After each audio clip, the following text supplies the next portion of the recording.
మనం ముందుకు వెళ్దాము. ఇప్పుడు దాకా మనం నేర్చుకున్నాం.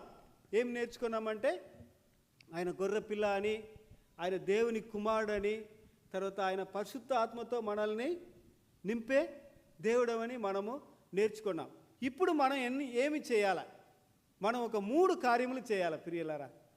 మొదటిది ఏంటంటే యేసును అంగీకరించుము కదా.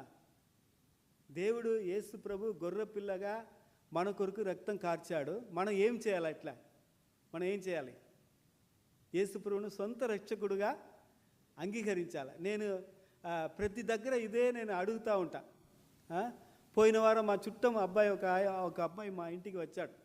ఫస్ట్ నేనేమి అడిగానంటే, బైబిల్ చదువుతున్నావా అని అడిగారు. బైబిల్ చదువుతున్నానంటే అందరు బైబిల్ చదువుతా అంటారు కదా. నీవు రక్షణ పొందినవా అని అడిగితే ఏం లేదు, ఆయనకే సరిగా